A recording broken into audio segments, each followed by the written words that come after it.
Let me tell you about one of the most bizarre, stranger-than-fiction true crime stories you'll ever come across. Seriously, it's got everything. Meticulous heists, a crazy prison escape, and a secret life hidden in the most unbelievable place.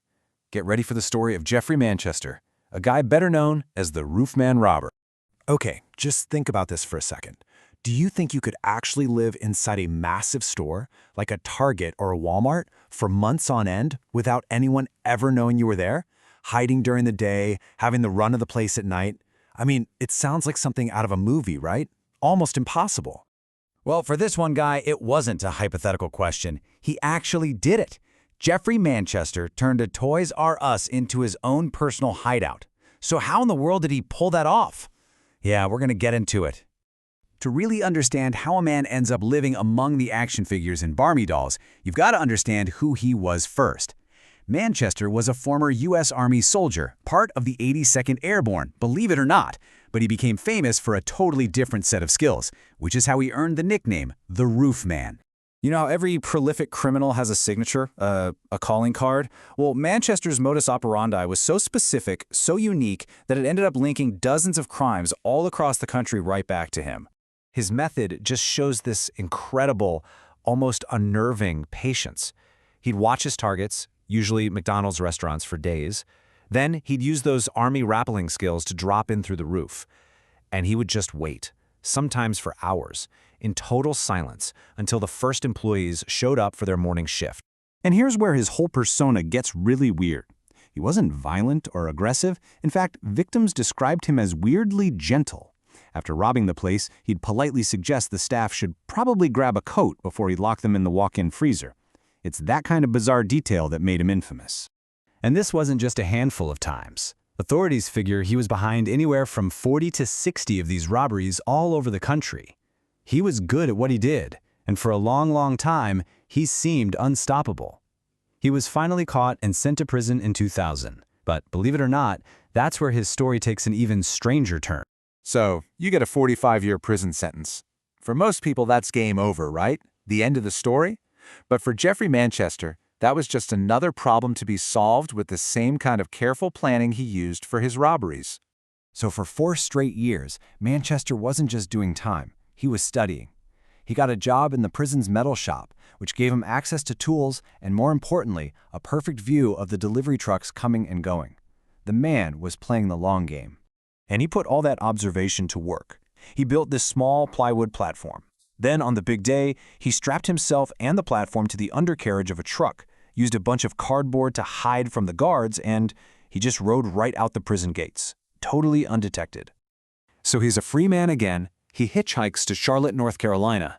And this is where the story goes from a clever crime tale to something you literally could not make up. He needed a place to lie low, and he chose a Toys R Us. His life became this completely surreal split personality. By day, he'd be hiding in storerooms or in this little secret apartment he built inside the abandoned Circuit City right next door. But at night, the entire Toys R Us was his personal playground. He'd ride the display bikes for exercise, he'd survive on stolen candy and baby food. It's just wild. And if that wasn't insane enough, he was also living a double life. He started dating a local woman. He told her his name was John Zorn and that he couldn't have a normal home because he had some top-secret government job. He would even bring her kids toys that he'd stolen from the very store he was secretly living inside. But here's the thing. Manchester wasn't just camping out and playing with toys. This whole time, he was using his secret lair to plan what he hoped would be his biggest score ever, robbing the very same Toys R Us that he was calling home. The audacity is just off the charts. He used the store's own baby monitors to set up a surveillance system so he could spy on the employees. To get ready for his big getaway, he robbed a pawn shop to get a gun, and then burned down a local dentist's office, hoping that destroying his own dental records would help him disappear forever. So, after months of meticulous planning from inside the walls of his target, the day finally arrived. But you know how these stories go. No matter how perfect the plan seems, it was all about to come crashing down. On December 26, 2004, the day after Christmas, he made his move.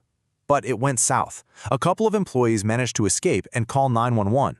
When the cops showed up, they stumbled on his secret hideout and found a single fingerprint that identified him.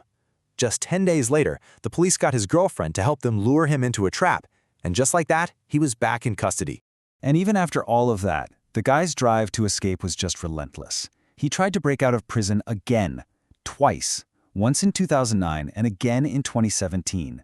Both attempts failed, but it just goes to show this guy was pathologically driven to be free. So, what happened to the man who lived in a toy store? Well, his story doesn't just end quietly in a prison cell. It's become something of a modern legend. Manchester is currently locked up in a North Carolina prison. His expected release date as of now is 2036, so the consequences for his wild crime spree are definitely very, very real.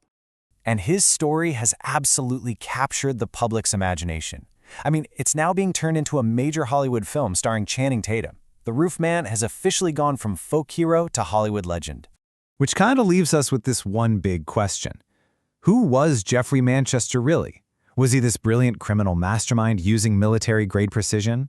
Or was he something else entirely? Maybe just a guy stuck in some weird childhood fantasy, riding bikes through an empty toy store in the middle of the night.